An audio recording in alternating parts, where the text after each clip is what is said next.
जय श्री कृष्ण। आज 72वां श्लोक हम लोग सुनेंगे। ये श्रीमद् भागवत के दूसरे अध्याय का आखिर का श्लोक है। पहले अर्जुन ने 4 प्रश्न किए थे कि स्थित प्रज्ञ पुरुष के लक्षण कैसे हैं, वह बोलता कैसे है, बैठता कैसे है, चलता कैसे है। तो भगवान ने अर्जुन के चारों प्रश्न का उत्तर दे दिया है। अब उसके बाद वो बताते हैं कि कामना, स्पृहा, ममता से रहित होने पर साधक की जो स्थिति हो जाती है, जिसको यहाँ उन्होंने ब्राह्मी स्थिति बोला है। अब स्थित पुरुषों की स्थिति का जो महत्व बतलाते हुए वे इस अध्याय का उपसंहार यानी समाप्ति कर रहे हैं। ऐसा ब्राह्मी स्थितिः पार्थ नैनां प्राप्य विमुह्यति स्थित्वास्यामन्तकालेऽपि ब्रह्मनिर्वाणमृच्छति। इस श्लोक में भगवान कह रहे हैं कि हे अर्जुन, यह ब्रह्म को प्राप्त पुरुष की स्थिति है। इसको प्राप्त होकर योगी कभी मोहित नहीं होता है। यह ब्राह्मी स्थिति है, यानी ब्रह्म को प्राप्त हुए मनुष्य की स्थिति। जब इंसान ममता, अहंकार इत्यादि से जब वो रहित हो जाता है, जब उसका अहंकार मिट जाता है, तो अहंकार मिटने से उसका व्यक्तित्व नष्ट हो जाता है। और जब उसकी स्थिति जब व्यक्तित्व मिट जाए, तब उसकी स्थिति स्वतः ही ब्रह्म में हो जाती है। कारण कि संसार के साथ संबंध रखने से ही तो यह व्यक्तित्व था। उस संबंध को सर्वथा छोड़ देने से योगी की अपनी कोई व्यक्तिगत स्थिति नहीं होती, वो परमानंद में प्राप्त हो जाता है।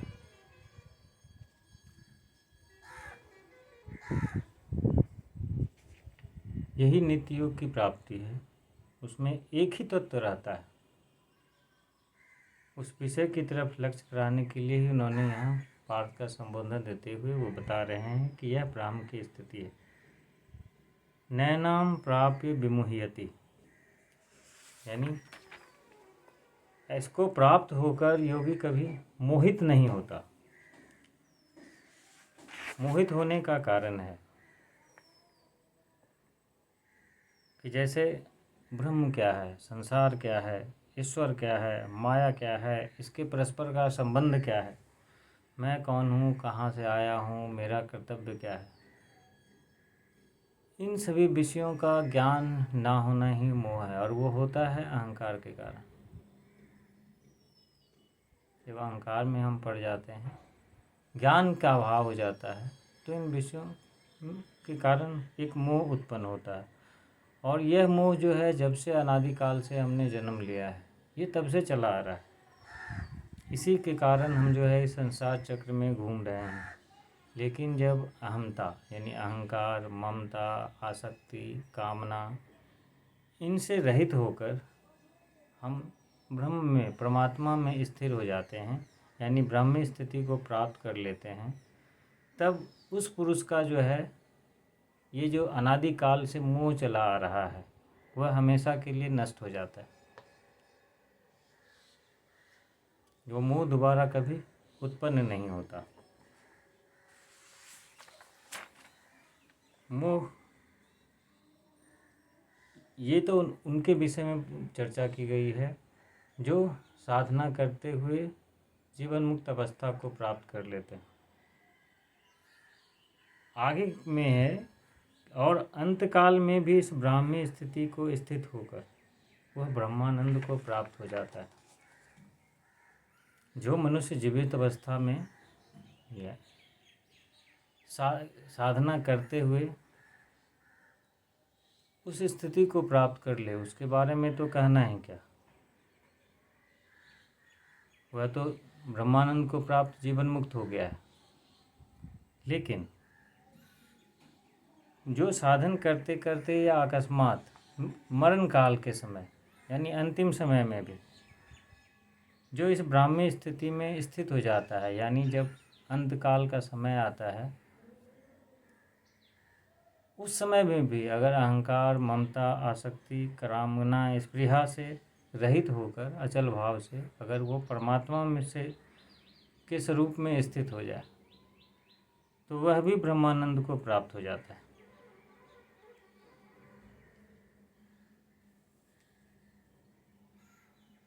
यानी जीवन भर जिसने प्रयास ना भी किया हो,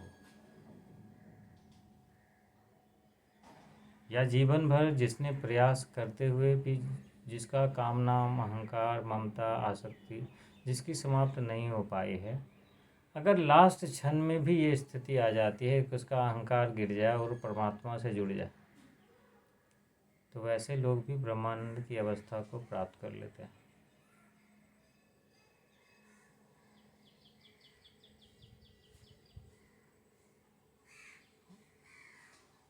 तो लास्ट में इन्होंने ये अंतिम श्लोक है दूसरे अध्याय का, तो कहते हैं कि स्थिति अगर कर्म करते जा रहे हैं, मेहनत करते जा रहे हैं किसी काम के लिए, परमात्मा की प्राप्ति के लिए, तो अंत समय में भी यह चमत्कार घटित हो सकता है। यहाँ पर समझने के दृष्टिकोण से कह सकते हैं कि ये दो तत्व हैं, दो पदार्थ हैं, एक जड़ है और चेतन है। प्राणी मात्र का जो वास्तविक स्वरूप है वह चेतन है, पर उसने जड़ का संग किया हुआ है।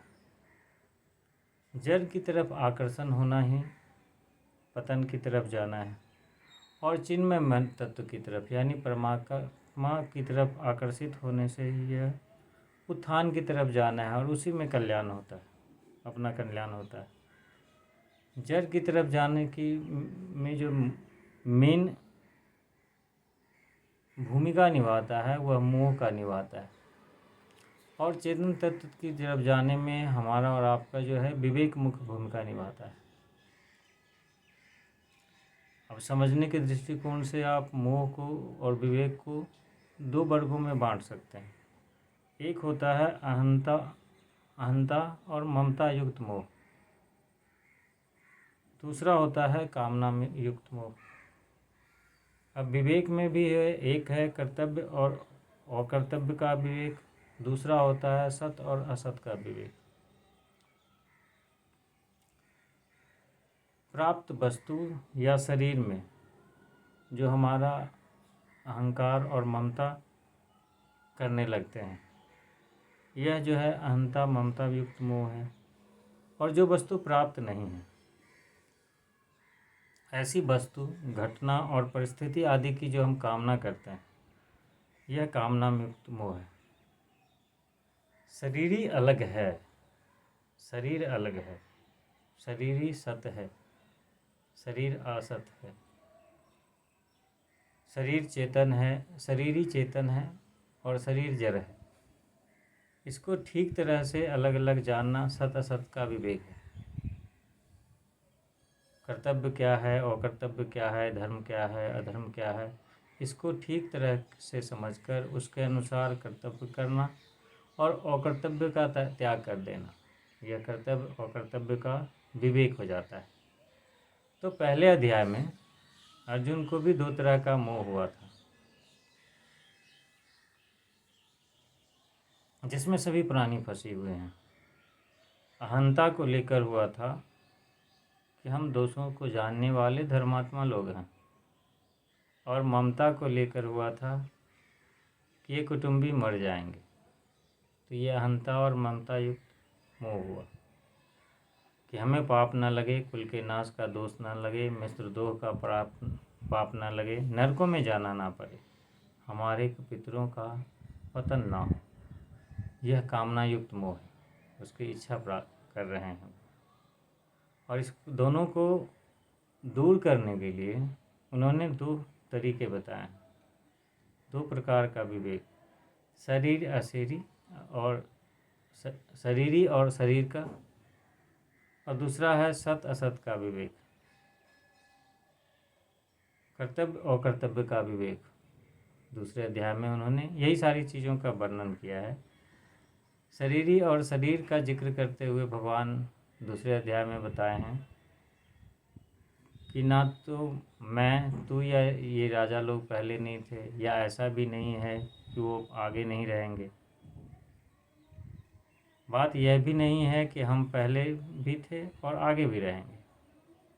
ये शरीर पहले भी नहीं थे, आगे भी नहीं रहेंगे, बीच में कुछ क्षण के लिए हैं और वो भी प्रति क्षण बदल रहा है। बालक से जवानी आती है, जवानी से बुढ़ापा आ रहा है, तो ये अवस्था भी बदलती रहती है।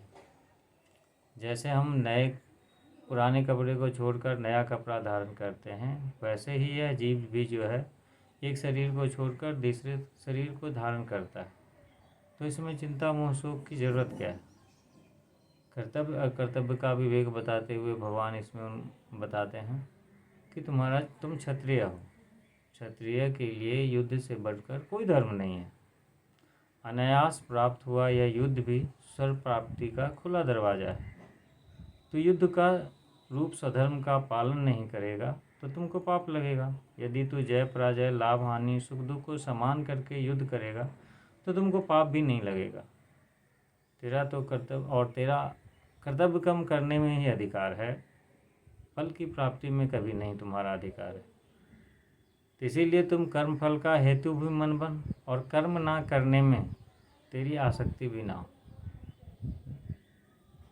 ना तो फल प्राप्ति की चिंता करनी है और उसके लिए फिर कर्म ना करें, ऐसा भी नहीं होना चाहिए। इसीलिए तुम कर्मों की सिद्धि असिद्धि में सम रहकर, आसक्ति रहित होकर, समता में स्थित रहकर कर्म को करो, और इसी समता का नाम योग है। उन्होंने समझाया है उसको कि ऐसा मनुष्य समबुद्धि से युक्त होकर जब कर्म करता है तो वह जीवित अवस्था में ही पुण्य पाप से रहित हो जाता है। इस संक्षेप में दोनों अध्याय का है कि और जब तुम्हारी बुद्धि जो है मोह कलिल से श्रुति विपत्ति को प्राप्त कर जाती है, यानी बुद्धि का विक्षेप जब समाप्त हो जाता है, तब तुम ब्रह्म स्थिति को प्राप्त कर लोगे। कई बार होता है कि जीवन गुजर जाता है, लोग इस स्थिति को प्राप्त नहीं कर पाते हैं। तो अंतकाल में भी अगर उनको ये ममता, अहंकार, कामना, आसक्ति गिर जाए और वो ब्रह्म से जुड़ जाए तो लास्ट टाइम में भी ये चमत्कार हो जाता है। तो आज की यात्रा यहीं तक। अगले वीडियो में हम तीसरे अध्याय की यात्रा शुरू करेंगे। जय श्री कृष्ण।